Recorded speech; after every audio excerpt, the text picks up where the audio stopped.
इस ट्यूटोरियल में हम ये इंटरेस्टिंग सम सॉल्व करेंगे। It says a park in shape of a quadrilateral. तो एक हमें क्वाड्रिलेटरल दी गई है A B C D as angle C is equal to 90 degrees. तो एंगल सी हमें 90 डिग्रीज का दिया गया है। ए बी इज़ 9 मीटर, एक साइड ए बी इसकी 9 मीटर्स, बी सी है 12 मीटर्स, सी डी है 5 मीटर्स और ए डी है 8 मीटर्स। तो ये हमें गिवन है। How much area does it occupy, तो हमें इसका इस पूरी क्वाड्रिलेटरल का एरिया निकालना है। अब इसको अगर आप थोड़ा सा अच्छे से ऑब्जर्व करो तो एंगल सी 90 डिग्री हमें एक स्पेशल रीज़न से दिया गया है, और वो क्या है कि अगर मैं डी और बी को ज्वाइन कर दूं तो ये एक राइट एंगल ट्रायंगल बन जाएगी। राइट ओके, तो पहले हम इसी को ज्वाइन कर लेते हैं। तो अब क्या हुआ कि अब ये क्वाड्रिलेटरल दो ट्रायंगल्स में डिवाइड हो गई। तो इस पूरी क्वाड्रिलेटरल का एरिया निकालने के लिए अगर मैं इस ट्रायंगल का एरिया और इस ट्रायंगल का एरिया निकालूं और उनको ऐड कर लूं तो क्वाड्रिलेटरल का एरिया आ जाएगा।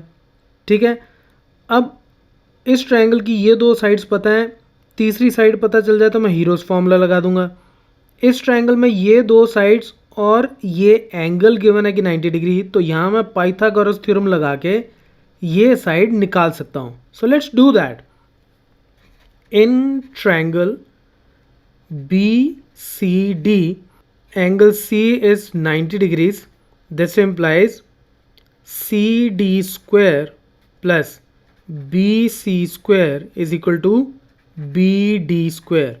राइट, बी डी स्क्वायर इसके बराबर हो गया, यानी कि बी डी स्क्वायर मेरे पास कितना हो गया, सी डी स्क्वायर है मेरे पास 5 का square plus B C square 12 का स्क्वायर, तो ये हो गया 25 plus 144 which is equal to 169। तो यहाँ से बी डी मेरे पास कितना आ जाएगा 13। इसको जब आप सॉल्व करोगे B D square is equal to 169 को जब सॉल्व करोगे तो बी डी 13 मीटर्स आ जाएगा। तो ये साइड 13 मीटर्स आ गई मेरे पास। अब area of A B C D वो कितना है, वो है area of triangle B C D plus area of triangle A B D. तो पहले मैं इसका एरिया निकाल लेता हूँ बी सी डी का। अब बी सी डी का एरिया निकालना बड़ा आसान है।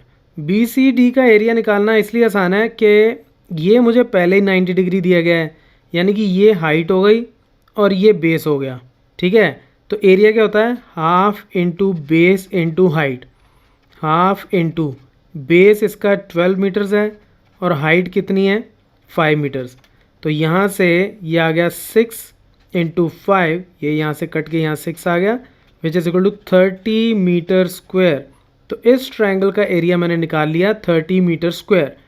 इस ट्रायंगल का एरिया निकालने के लिए हमें हीरोज फार्मूला लगाने की ज़रूरत नहीं है, क्योंकि अगर आपको बेस और हाइट गिवन हो तो आप इस फार्मूला से डायरेक्ट ही एरिया निकाल सकते हो और वो जल्दी भी निकलता है। ठीक है, इस केस में हमें हाइट वाइट कुछ नहीं दी हुई, सिर्फ 3 साइड्स दी हैं। तो यहाँ हम लोग हीरोज फार्मूला यूज़ करेंगे, जिसके अकॉर्डिंगली एरिया क्या होता है, S into S minus A into S minus B into S minus C का स्क्वायर रूट, और एस क्या होता है पेरीमीटर का हाफ, तीनों साइड्स का सम और उसका हाफ। तो अब हम इसका एरिया निकालते हैं इस ट्रायंगल का। तो ए बी डी का एरिया निकालते हैं। इसमें सबसे पहले मुझे एस निकालना पड़ेगा, और एस कितना होता है A plus B plus C by 2। A B C का मतलब इसकी तीनों साइड्स। ठीक है, तो वो हो गई 8 प्लस 9 प्लस 13 डिवाइडेड बाई 2, और इसको जब आप सॉल्व करोगे तो ये आपके पास आ जाएगा 15। ठीक है, तो ये 15 आ गया। अब हम एरिया निकाल लेते हैं ये वाले फार्मूला से। तो एरिया कितना हो गया मेरा, एरिया हो गया एस कितना है 15 इंटू एस माइनस ए, यानी कि 15 माइनस 8 इसकी पहली साइड, फिर से एस माइनस बी यानी कि इसकी दूसरी साइड 9, और फिर 15 माइनस तीसरी साइड यानी कि 13 इसका स्क्वायर रूट। ये हो गया मेरा एरिया। तो ये कितना आ जाएगा 15 इंटू यहाँ आ गया 7, 15 माइनस 9 इज 6 और 15 माइनस 13 इज 2 इसका स्क्वायर रूट। इसको और सिंप्लीफाई कर लो, इसको 3 इंटू 5 इंटू 7 इंटू 6 को भी 3 इंटू 2 लिख सकता हूँ मैं, इंटू 2, यानी कि मैंने क्या किया, सबको प्राइम फैक्टर्स की फॉर्म में लिख दिया।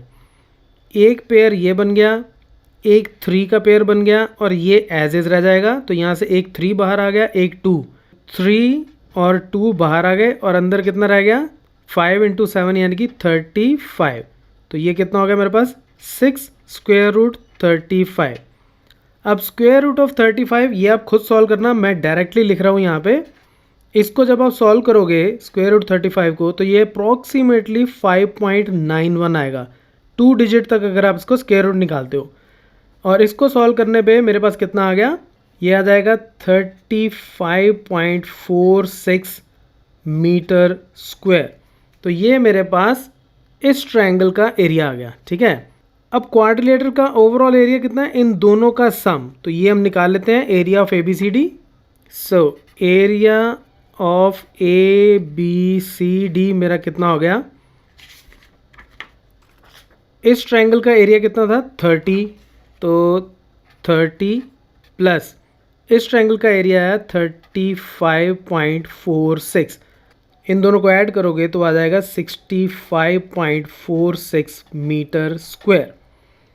अब समटाइम्स ये भी होता है कि आप इसको 65.5 मीटर स्क्वायर लिख देते हो। अगर आपको 2 डिजिट तक नहीं लिखना तो आप राउंड ऑफ करके इसको 65.5 मीटर स्क्वायर भी लिख सकते हो। जस्ट इन केस आप ऐसा नहीं करना चाहते तो यहाँ तक भी आप अपना आंसर छोड़ सकते हो। इट डिपेंड्स, आप 1 डिजिट तक आंसर छोड़ते हो, 2 डिजिट तक छोड़ते हो, या आपको कितने डिजिट्स तक पूछा गया है। अगर पूछा ना गया हो, स्पेसिफिकली ना पूछा गया हो कि 1 डिजिट तक आंसर लिखो या 2 डिजिट तक आंसर लिखो, तो फिर 1 और 2 आप कितने पे भी इसको छोड़ सकते हो। So that's it from this video, keep watching मैथमाफिया।